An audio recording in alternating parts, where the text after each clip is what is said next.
नमस्कार श्रोताओं, आज आप लोगों को सुनाने जा रही हूँ कहानी 2 पल सुकून के भाग 69। आप सभी से अनुरोध करती हूँ कि हमारे चैनल को लाइक करें, शेयर करें, कमेंट्स करें और सब्सक्राइब कीजिए। अंजलि अपने मन में सोचने लगी, प्रकाश के कहना भी सही है। इतने दिनों से शहर में रहने के बाद गांव में जाकर हम लोग वहाँ के वातावरण में अपने आप को कैसे एडजस्ट करेंगे। ऐसे में इस विषय पर माँ और पिताजी से विस्तार से चर्चा कर ली जाए तो ठीक होगा, क्योंकि यह लोग हमसे उम्र में काफी बड़े हैं।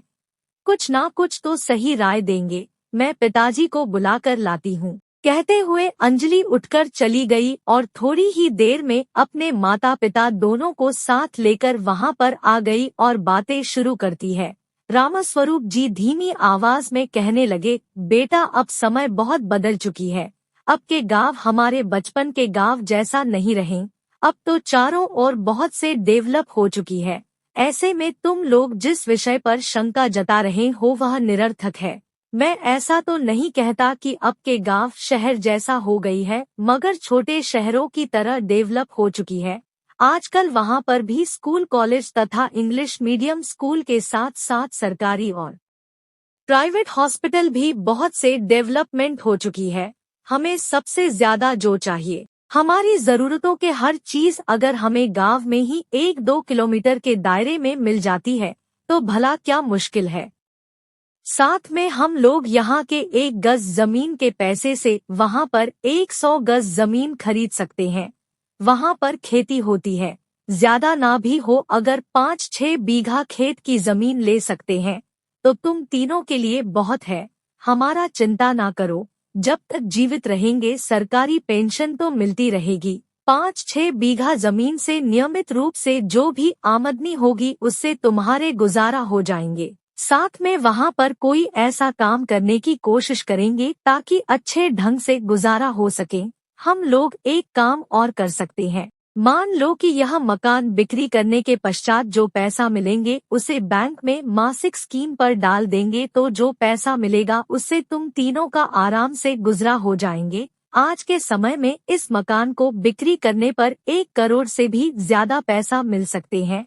बैंक के कर्ज मिटाने के बाद जो मिलेंगे उसे संभाल कर रखने होंगे। अगर तुम लोगों के मन में मेरी सुझाव अच्छा लगे तो कहना, मैं एक बार अपने गांव में जाकर सारा कुछ पता करके आऊंगा। प्रकाश कुछ कहे बिना चुपचाप बाबूजी के बातें सुनता रहा और सोचने लगा, बाबूजी का कहना सही है, मुझे तो कोई मुश्किल नहीं है। अंजलि के माता पिता अगर गांव में हमारे साथ रहकर बहुत से असुविधाओं के बीच में अपने आप को सुखी अनुभव कर सकते हैं तो हमारे लिए कोई मुश्किल नहीं है, क्योंकि अंजलि के माता पिता हमसे भी ज्यादा उम्र के हैं। ऊपर से हमारे बच्चों की पढ़ाई लिखाई तो हो चुकी है, एक केवल पूर्वा ही बची है, वह भी समय के साथ साथ अपने आप को एडजस्ट कर लेंगी।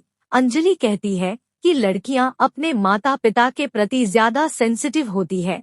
अगर ऐसा है तो जरूर पूर्वा भी अपने आप को एडजस्ट कर लेंगी। अब चलो, जो भी हो, भविष्य में जो भी होंगे शायद सुखदायक होंगे। मुझे उनके इच्छा के विपरीत नहीं चलना चाहिए। अगर मैं विपरीत चलने की कोशिश की और फिर कोई दुर्घटना हुई तो यह लोग सभी मुझ पर खफा हो जाएंगे, विशेषकर अंजलि। वह तो बात बात पर कोसती रहेगी। अक्सर ऐसा ही होता है, जब तक लोग सफलता की शिखर तक पहुंच जाते हैं या सफलता की राह पर बिना किसी रुकावट के चलते रहते हैं, तब तक लोग उन्हें मान सम्मान की फुल बांधते रहते हैं और उन्हें पलकों पर बिठाते हैं। मगर जैसे ही कोई अनहोनी होती है वहीं लोग उनकी इज्जत की नीलामी करने में लगे रहते हैं। इस समय मेरी हालत कुछ ऐसे ही हो गई है। ऐसे में इस समय उनकी राय के मुताबिक चलना ही सही होगा। अगले दिन तक सभी लोग चुपचाप रहे। तभी अंजलि प्रकाश से कहने लगी, कल पिताजी ने जो कहा इस पर तुम्हारी क्या राय है? अगर तुम्हारी कोई अलग राय नहीं है तो मैं पिताजी को कह दूं कि वह गांव में जाकर सबसे बातचीत करके देखे कि क्या स्थिति है। प्रकाश अपनी राय व्यक्त करते हुए कहता है, जैसा तुम्हें सही लगे करो। इस समय मेरे पास कहने को कुछ भी नहीं रहा। अगर तुम्हें सही लगे तो बाबूजी को खोज खबर लेने को भेज दो। मगर क्या बाबूजी इस उम्र में अकेले वहां पर जा पाएंगे? मुझे लगता है कि उन्हें अकेले में नहीं जाना चाहिए, मैं भी उनके साथ जाऊंगा। प्रकाश सोचने लगा, मेरा जीवन तो कभी सफल नहीं रहा। जीवन में जो सफलता नहीं पाते उनके ज्ञान और विचारों का भला क्या महत्व रखता है? सचमुच उनके विचारों के कोई महत्व नहीं रहता, चाहे अपने परिवार में हो या रिश्तेदारों में हो या दोस्तों में। लोग चाहे पढ़ा लिखा हो या नहीं, कोई मायने नहीं रखते। लोगों के पास जब पैसा और पद प्रतिष्ठा होती है तो उसे सभी लोग इज्जत करते हैं, अन्यथा लोग उसे भाव तक नहीं देते। पैसे वालों की सर्वदा इज्जत होती है। ऐसे में सभी के सामने वह एक ज्ञानी गुणी व्यक्ति के रूप में उभर कर आती है।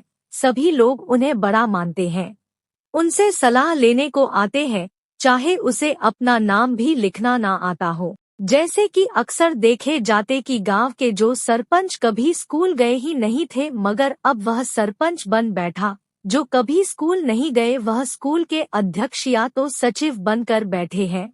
जिन्हें पैसे की हिसाब किताब नहीं मालूम उन्हें भी लोग अर्थशास्त्री के रूप में सम्मान करते हैं, क्योंकि उनके पास बहुत बड़ी खजाना जो है। लोग किस तरह से पैसे उपार्जित करते हैं, सही या गलत रास्ते से, यह मायने नहीं रखते। मायने यह रखते हैं कि उनके पास कितने ज्यादा पैसे हैं।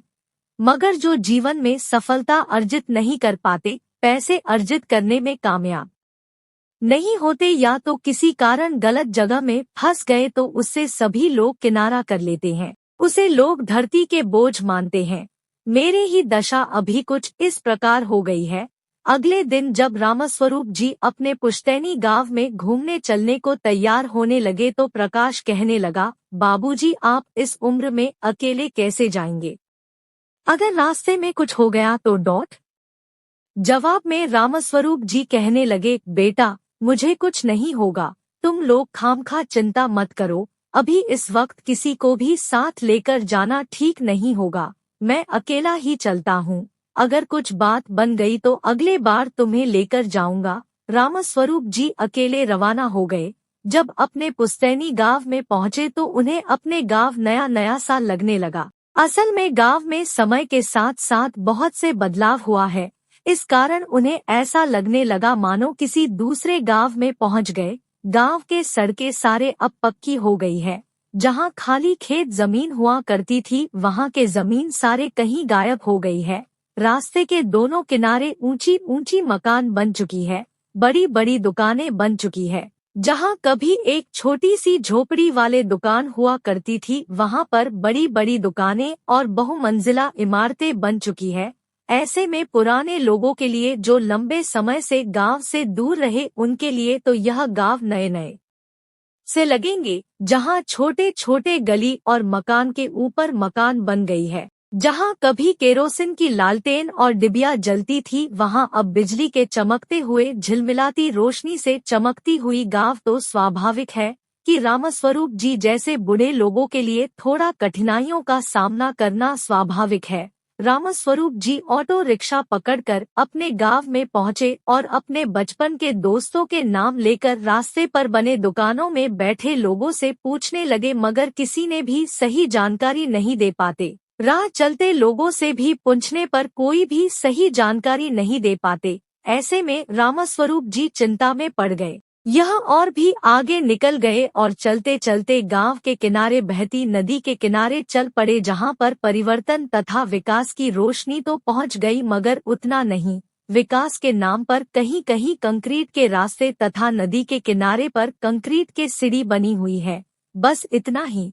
ऐसे में रामस्वरूप जी काफी देर तक नदी के किनारे घूमते रहे। उन्हें बार बार बचपन की यादें आती रही और सोचते रहे, वह बचपन की स्कूल पाठशाला में साथ पढ़ने वाले दोस्त और गुरुजी के डंडा सब कुछ अतीत के इतिहास बन चुकी है। कुछ देर के लिए रामस्वरूप जी कंक्रीट के बने सीढ़ी पर बैठ गए और तन्मयता के साथ सोचने लगे, इतने बरस बीत गई कि अपने गांव से दूर कभी भूले से भी गांव में आने को मौका नहीं मिला, क्योंकि जो लोग अक्सर शहर में जाकर नौकरी करते हुए वहीं पर बस जाते उनके गांव से नाता टूट जाती है। ऐसे में बचपन के गांव भी बेगाने लगती है। यह अलग बात है कि अब हमें शहर भी बेगाने लगने लगे, क्योंकि परिस्थिति कुछ ऐसी आ गई है। जीवन में कब क्या हो कुछ नहीं कह सकते। वक्त बहुत बलवान होता है। वक्त लोगों को कैसे कैसे मुसीबतों में डाल देते कहना मुश्किल है। अगर हमारे साथ भी कोई मुसीबतें ना होती तो शायद हम लोग भी अब गांव में वापस आने को नहीं सोचते। ऐसे बहुत से बातें सोचते हुए उन्हें अनंत राम जी के याद आ गया और सोचने लगे, अनंत राम जो मेरे साथ पढ़ाई करता था, उसके घर तो ऐसे ही नदी के किनारे पर था, जहां हम लोग रोज शाम के समय खेला करते थे और इसी नदी के किनारे घंटों बिताया करते थे। वह दिन कितने मनोरंजन भरे दिन थे। समाप्त। कहानी के अगले भाग के लिए हमारे साथ बने रहिए। धन्यवाद।